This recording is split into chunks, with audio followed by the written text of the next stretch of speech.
Hello guys, आप सभी का स्वागत है हमारे YouTube channel M R success point में। और ये क्लास काफ़ी इंटरेस्टिंग है क्योंकि इस क्लास में हम लोग वन वर्ड सब्स्टिट्यूशन के टोटल 40 से 50 क्वेश्चन याद करेंगे। तो बिना देर के वीडियो को शुरू करते हैं। तो सबसे पहले मेरा प्रश्न ये रहा कि a person who completely abstains from alcohol, यानी कि जो कम्प्लीटली शराब का सेवन नहीं करता हो उसे हम लोग क्या कहेंगे। ठीक है, आपके पास 4 ऑप्शन है: ए टीटोटलर, बी सोबर, सी कैनल और डी स्टाई। तो इसका सही आंसर क्या होगा सर? इसका सही आंसर होगा ए टीटोटलर। ठीक है। अब सर कुछ लोग कहेंगे सोबर भी तो हो सकता है। तो जी, सोबर भी हो सकता है, लेकिन सर सोबर का जो हम लोग प्रयोग करते हैं वो हम लोग कभी कभी सिंप्लिसिटी के टर्म में प्रयोग करते हैं। मतलब he is a very sober guy, वो काफ़ी साधारण लड़का है। ठीक है। लेकिन टीटोटलर जो है इसका प्रयोग सिर्फ और सिर्फ ऐसे लोगों के लिए क्या आता है जो शराब का सेवन कम्प्लीटली नहीं करता है। ठीक है। अब सर अगला ऑप्शन क्या है? सी है कैनल। तो कैनल का मीनिंग क्या होता है? स्टाई का मीनिंग क्या होता है? तो सर कैनल का मीनिंग होता है ऐसा जगह जहाँ पे डॉग रहता है, यानी कुत्ते रहते हैं। और स्टाई मतलब क्या होता है सर? ऐसा जगह जहाँ पे सुअर रहता है, यानी पिग रहता है। ठीक है, ये है कैनल, ये है स्टाई। ठीक है। अब हम लोग आगे बढ़ते हैं। फिर आता है sir a person who has experience of many different parts of world. ठीक है, यानी कि ऐसा पर्सन, कोई पर्सन जिसको दुनिया के हर एक मतलब चीज़ के बारे में पता हो, उसे हम लोग क्या कहेंगे? उसको हम लोग कहेंगे सर, उसका सही आंसर क्या होगा सर? उसका सही आंसर हो जाएगा कॉस्मोपॉलिटन। ठीक है, क्या होगा सर? कॉस्मोपॉलिटन। तो सर एमिग्रेंट और इमिग्रेंट का मतलब क्या था? यूनिवर्सल मतलब सब जानते हैं। ठीक है। आप बता सर, इमिग्रेंट, एमिग्रेंट और इमिग्रेंट। तो इसको सर हम क्या करेंगे? डायग्राम के माध्यम से बताने का प्रयास करेंगे। ठीक है। तो सर सबसे पहले हम लोग देखते हैं, ये एक हमारा कंट्री हो गया। सपोज करिए ये है इंडिया। ठीक है। तो इंडिया से जो लोग बाहर गए, बाहर देश गए, उसको कहेंगे हम लोग एमिग्रेंट। ठीक है। और जो लोग विदेश से या बाहर के देश से इंडिया आए, इंडिया में रहने लगे, उसको हम क्या कहेंगे? इमिग्रेंट। ठीक है। मतलब जो बाहर गया वो एमिग्रेंट, और जो देश में आया यानी विदेशी लोग जो देश में आके रहने लगे उसको हम कहेंगे इमिग्रेंट। और जो इंडिया से बाहर के देश में रहने लगे उसको क्या कहेंगे सर? हम लोग एमिग्रेंट। ठीक है। तो आई होप कि आसानी से आपको समझ में आ गया होगा। अब चलिए हम लोग आगे बढ़ते हैं। फिर आता है सर प्रश्न, dead body of an animal. Animal के डेड बॉडी को क्या कहते हैं? ठीक है। आपके पास ऑप्शन है सर कैरकेस, कॉप्स, हार्बर, हैंगर। तो सर आपको मैं बता देना चाहूँगा कि डेड बॉडी ऑफ एनिमल को हम लोग कहते हैं, क्या कहेंगे सर? उसको कहेंगे हम लोग कार्कस। ठीक है, कैरकस कहेंगे हम लोग डेड बॉडी ऑफ एनिमल्स को। Corpse sir dead body of human being, किसी भी व्यक्ति के या किसी भी मानव के डेड बॉडी को हम लोग क्या कहेंगे? कॉप्स। ठीक है। अब सर हार्बर और हैंगर क्या है? तो सर हैंगर का मतलब होता है ऐसा जगह जहाँ पे जो है एयरप्लेन को रखा जाता है। ठीक है, ऐसा जगह जहाँ पे एयरप्लेन को रखा जाता है उसको क्या कहेंगे हम लोग? हैंगर। और हार्बर मतलब सर ऐसा जगह जहाँ पे शिप्स को रखा जाता है। ठीक है, जहाँ पे शिप्स को रखा जाता है, यानी कि पानी वाले जहाज़ को रखा जाता है, उसको क्या कहेंगे? हार्बर। सर इसको याद ऐसे भी कर सकते हैं, हैंगर, हैंगर मतलब जो टंगता है, मतलब जो है क्या कहते हैं उसको? हवा में रहता है। ठीक है, उसको हैंगर कहते हैं। हैंगर मतलब जो टंगा हुआ रहता है। तो टंगा हुआ मतलब हवा में कौन रहता है सर? एयरप्लेन रहता है। तो ऐसे हम लोग याद कर सकते हैं हैंगर। हार्बर, हार्बर का देखिए कोरिलेट कीजिए हार्बर वाटर, वाटर से। तो वाटर में कौन रहता है सर? शिप्स। ठीक है, तो हम लोग क्या करेंगे? शिप्स को हम लोग कोरिलेट कर सकते हैं। ठीक है। अब सर आगे बढ़ते हैं हम लोग, यानी कि हार्बर का मतलब क्या था सर? हार्बर का मतलब होता है जो है ऐसा जगह जहाँ पे शिप्स को रखा जाता है। हैंगर मतलब ऐसा जगह जहाँ पे जो है एयरप्लेन को रखा जाता है। कैरकस मतलब क्या होता है? Dead body of animals. Corpse मतलब क्या होता है? Dead body of human being. ठीक है, यहाँ तक कंप्लीटली क्लियर। अब आगे बढ़ते हैं।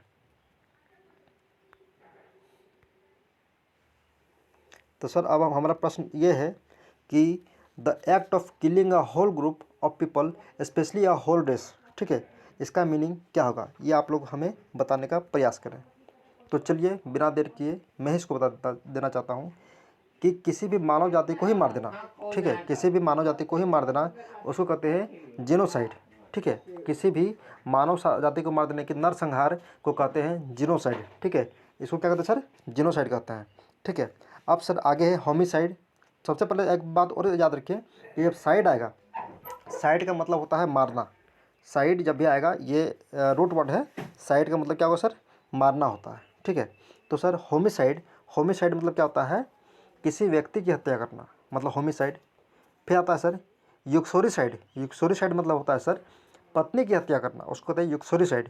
फिर आता है सर फिटिसाइड, फिटिसाइड मतलब क्या होता है सर भ्रूण की हत्या, मतलब जो जन्म ही ना लिया हो उसका हत्या, उसको कहते हैं फिटिसाइड। अब सर और एक वर्ड आता है, उसका वर्ड है, लिख देते हैं आई इन्फेंटिसाइड, इनफेंटिसाइड, ठीक है।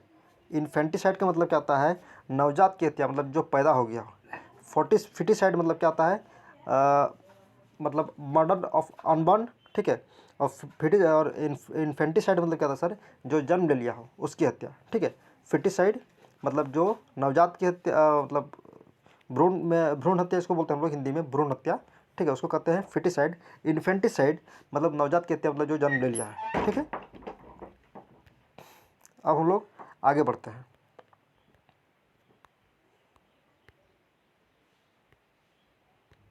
फिर आता है सर प्रश्न हमारे पास, one who believes in many god, ठीक है, जो बहुत सारे भगवान को मतलब जो है पे आस्था रखता है, विश्वास रखता है, उसको हम लोग क्या कहेंगे? ऑप्शन है पॉलीगॉट, पॉलीगेमी, पॉलीगॉन, पॉलीथिस्ट, ठीक है।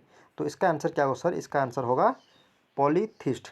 पॉली का मतलब होता है बहुत और थिस्ट का मतलब होता है बिलीव इन गॉड, ठीक है, यानी बहुत सारे भगवान पे आस्था रखने वाले को हम लोग कहते हैं पॉलीथिस्ट। कैसे याद रखेंगे? पॉली मतलब बहुत और थिस्ट मतलब जो है गॉड, ठीक है, गॉड पे विश्वास रखने वाले उसको कहते हैं पॉलीथिस्ट, ठीक है। पॉलीगन मतलब जैसे कि 5 भुजाओं से घिरा हुआ जो एरिया रहता है उसको हम लोग क्या कहेंगे? इस चित्र को क्या कहेंगे हम लोग?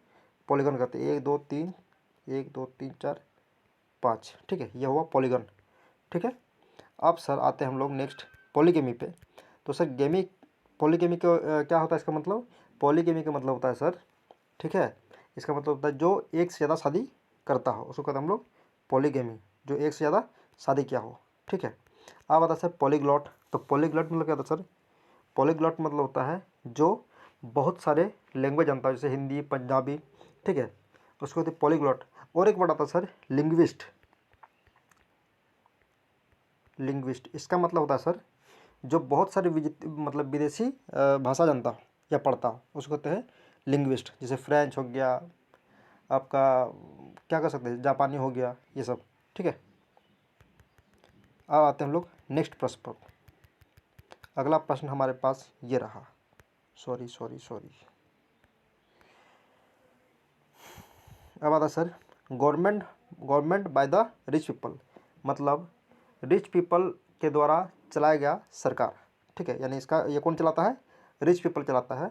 उसको हम क्या कहते हैं? तो सर इसका सही आंसर होगा प्लूटोक्रेसी, ठीक है। प्लूटोक्रेसी मतलब क्या होता है? वो गवर्नमेंट बाय द रिच, ठीक है, यानी कि अमीर लोगों के द्वारा चलाया गया शासन। जैसे मुकेश अंबानी अगर सरकार चलाते हैं उसको क्या कहेंगे हम लोग? प्लूटोक्रेसी। उसके बाद है सर ब्यूरोक्रेसी। ब्यूरोक्रेसी मतलब होता है सर जो ऑफिसर्स के द्वारा सरकार चलाया जाता है, जैसे आईएएस आईपीएस, उसको कहेंगे हम लोग ब्यूरोक्रेसी। अब आता है सर एरिस्टोक्रेसी। एरिस्टोक्रेसी मतलब क्या था सर? जो नोबल्स यानी नोबल्स पीपल के द्वारा जो सरकार चलाया था उसको क्या कहेंगे हम लोग? एरिस्टोक्रेसी। उसके बाद सर थियोक्रेसी। तो थियोक्रेसी मतलब क्या था सर?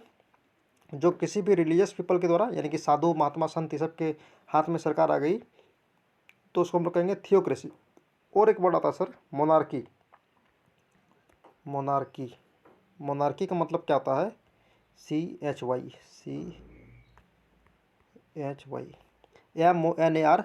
मोनार्की। मोनार्की का मतलब क्या होता है सर? मोनार्की का मतलब होता है कि राजा या रानी के द्वारा चलाया गया शासन, ठीक है, यानी कि उसमें सरकार कौन रहेगा? राजा या रानी, उसको कहेंगे हम लोग मोनार्की, ठीक है। अब हम लोग आगे बढ़ते हैं। अब प्रश्न था सर हमारे पास, that can be easily set in fire, जिसे आसानी से आग लगाया जा सकता है, ठीक है, उसको हम लोग क्या कहेंगे? उसको कहेंगे सर हम लोग इनफ्लेमेबल, ठीक है। इनफ्लेमेबल भी कह सकते हैं या फ्लेमेबल भी कह सकते हैं, ठीक है, या फिर कंबस्टिबल भी कह सकते हैं, सॉरी कंबस्टिबल, हाँ कंबस्टिबल भी कह सकते हैं, जिसमें आसानी से आग पकड़ सकता है, ठीक है। इनफ्लेमेबल इसका सही आंसर क्या होगा सर? इनफ्लेमेबल, इनफ्लेमेबल, ठीक है। इसका साइनो क्या हो जाएगा? फ्लेमेबल, कंबस्टिबल, ठीक है, ये सब हो जाएगा। अब सर यहाँ पे एक वर्ड है इनकम्बस्टिबल। जब भी इन आएगा, इन का मतलब क्या होता है? वो नेगेटिव वर्ड को मतलब कि जनरेट करता है, ठीक है। यानी इनकम्बस्टिबल मतलब क्या हो जाएगा सर, जिसमें आग नहीं पकड़ती है, ठीक है। इनकम्बस्टिबल मतलब क्या होगा सर, जिसमें आग नहीं पकड़ती है, ठीक है। अब से एक वर्ड आता है ऑब्सोलेट। ऑब्सोलेट मतलब क्या आता है, जो आउटडेटेड हो चुका है। आउटडेटेड मतलब जो पुरानी हो चुकी है, यानी कोई फैशन है या कुछ ऐसा चीज़ जो पुरानी हो चुकी है, उसको हम लोग क्या कहेंगे, ऑब्सोलेट, यानी आउटडेटेड। आउटडेटेड, जिसको हम लोग ओल्ड फैशन भी कहते हैं, ठीक है सर। अब आता है एक वर्ड एडिबल। एडिबल का मतलब क्या होता है, इसका मतलब होता है सर खाने योग्य, ठीक है। यानी कि एडिबल ऑयल, यानी ये खाने योग्य तेल है, ठीक है। तो अब हम लोग बढ़ते हैं आगे की ओर। अब आता है sir word a hater of mankind, ठीक है। यानी जो मानव जाति से घृणा करता है, उसको हम लोग क्या कहेंगे। तो सर एक चीज़ याद रखिएगा, जो फिलो होता है, फिल का मतलब होता है प्रेमी, ठीक है। गाइन का मतलब होता है महिला, और मिस इसका मतलब होता है जो है नफरत, ठीक है। ये तीन वर्ड अब याद रखिएगा, आपको कहीं दिक्कत नहीं होगा। तो सबसे पहले फिल आया तो ये तो कैंसल आउट हो जाएगा, फिल मतलब प्रेमी होता है, यहाँ पे हेटर पूछा है, ठीक है। उसके बाद सर, उसके बाद एक सेकंड, ठीक, हाँ इसके बाद सर ये तो कैंसिल हो जाएगा, क्योंकि यहाँ पे फिलैंथ्रोपिस्ट है। तो फिल मतलब देखिए लिख लीजिए आप लोग, फिल जब आएगा इसका मतलब होता है प्रेम, ठीक है। उसके बाद अगर कहीं वर्ड ये दिया हो मिस, तो इसका मतलब होता है घृणा या नफरत, घृणा या नफरत, ठीक है। उसके बाद सर अगर आपको कहीं पे ये वर्ड लिखा मिले गाइन, गायनेकोलॉजिस्ट आप लोग सुने होंगे, इसका मतलब होता है सर महिला, ठीक है। यानी इसमें महिला की बात करता होगा। तो सर यहाँ पे क्वेश्चन क्या है, अ हेटर ऑफ मैनकाइंड, यानी जो मानव जाति से नफरत करता हो। तो फिलैंथ्रोपिस्ट तो होगा नहीं। एल्ट्रिस्ट, चलिए इसको हम कॉमन रखते हैं अभी। मिसोगाइनिस्ट, गाइनिस्ट मतलब महिला, इसको बेटा दीजिए। तो सर क्या होगा हमारा आंसर, हमारा आंसर होगा मिसंथ्रोपी। मिसंथ्रोपी मतलब क्या आता है, जो मानव जाति से घृणा करता हो, उसे हम लोग क्या कहेंगे, मिसंथ्रोपी, ठीक है। तो सर मिसोगानिस्ट मतलब क्या होता है सर, तो मिसोगानिस्ट मतलब होता है, अभी बताया सर गायन का मतलब क्या होता है महिला, जो महिला से नफरत करता हो, ठीक है। फिलैंथ्रोपिस्ट मतलब क्या होता है सर, फिलैंथ्रोपिस्ट मतलब जो मानव जाति से प्रेम करता हो, ठीक है। Lover of Mankind, lover of Mankind, यानी सर ये इसके एंटोनिम्स है, ठीक है। और एक वर्ड आता है सर एल्टिस्ट। एल्टिस्ट मतलब क्या होता है सर, कि जो निस्वार्थ भाव से, यानी सेल्फलेस पर्सन होगा, ठीक है, यानी परोपकारी आदमी होगा, जो निस्वार्थ भाव से किसी को हेल्प करता है, उसको कहते हैं हम लोग एल्ट्रिस्ट, ठीक है। अब हम लोग आगे बढ़ते हैं। अब सर अगला प्रश्न हमारे पास ये है, लैक ऑफ एनफ ब्लड, यानी कि खून की कमी, ठीक है। यानी सर खून की कमी को हम लोग क्या कहेंगे। तो सर हमारे पास ऑप्शन क्या क्या है, इंसोम्निया, एमनेसिया, एनीमिया, एफासिया, ठीक है। तो सर याद रखिएगा, खून की कमी होना, ये बायो का भी क्वेश्चन है, साइंस का भी क्वेश्चन है, ठीक है। तो इसका क्या होता है आंसर, खून की कमी होना मतलब सर इसको कहेंगे हम लोग, क्या कहेंगे आप लोग बताइए। चलिए मैं ही बताता हूँ, इसका मतलब होता है सर एनीमिया। ये तो बच्चा बच्चा सब जानते हैं, ठीक है। एनीमिया मतलब खून की कमी होना, ठीक है। अब सर एक वर्ड आता है इंसोम्निया। इंसोम्निया मतलब क्या होता है, लैक ऑफ स्लीप, मतलब नींद ना आने की बीमारी, ठीक है। यानी कि लैक ऑफ स्लीप, ठीक है सर। अब सर नेक्स्ट आता है मेरे पास, एक आता है एमनेसिया। एमनेसिया मतलब क्या होता है, लॉस ऑफ मेमोरी, यानी गजनी, ठीक है। लॉस ऑफ मेमोरी, इसको हम क्या कहेंगे, एमनेसिया। एमनेसिया से वो पीड़ित है, ठीक है। एनीमिया मतलब खून की कमी बता दिए हैं। और एक आता है सर हमारे पास, वो है एफासिया। एफासिया मतलब क्या होता है सर, ये इसका मतलब होता है लॉस ऑफ स्पीच, यानी कभी कभी हम लोग घबरा के मुँह से आवाज़ नहीं निकलती, उसको क्या कहेंगे, एफासिया कहेंगे, यानी लॉस ऑफ स्पीच, यानी वो अपने बोलने की क्षमता को खो देता है, एफासिया।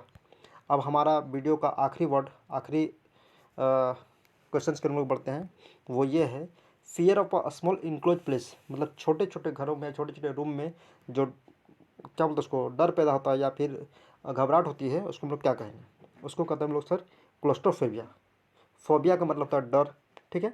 याद रखिए क्या फोबिया मतलब क्या होता है सर, डर। फोबिया मतलब डर, ठीक है। तो क्लॉस्ट्रोफोबिया मतलब जो छोटे छोटे घर से जो है डर लगता है इसको, ठीक है, छोटी जगह से डरना क्लॉस्ट्रोफोबिया। अब आता है सर पायरोफोबिया। पायरोफोबिया मतलब क्या होता है सर, जो व्यक्ति आग से डरता है, ठीक है। फिर आता है सर एक्रोफोबिया। एक्रोफोबिया मतलब जो हाइट से डरता है, ऊंचाई से डरता है। फिर आता है हाइड्रोफोबिया, इसका मतलब सबको पता होगा, जो पानी से डरता है। फिर आता है सर एक वर्ड आता है आपका, वो है हाइड्रोफोबिया हो गया, यानी कि अब एक आता है साइनोफोबिया। साइनोफोबिया, साइनोफोबिया मतलब होता है सर, जो आदमी कुत्ता से डरता है। किससे डरता है सर? कुत्ता से, ठीक है, उसको कहते हैं हम लोग साइनोफोबिया, ठीक है। तो आज का सेशन हम लोग यहीं पे कंप्लीट करते हैं। अगर आपको वीडियो अच्छा लगे तो हमारे चैनल को सब्सक्राइब कर दें और इस वीडियो को लाइक कर दें, अपने फ्रेंड्स के साथ जरूर शेयर करें। फिर मिलते हैं नेक्स्ट वीडियो में, तब तक के लिए bye bye, take care, see you and all the best.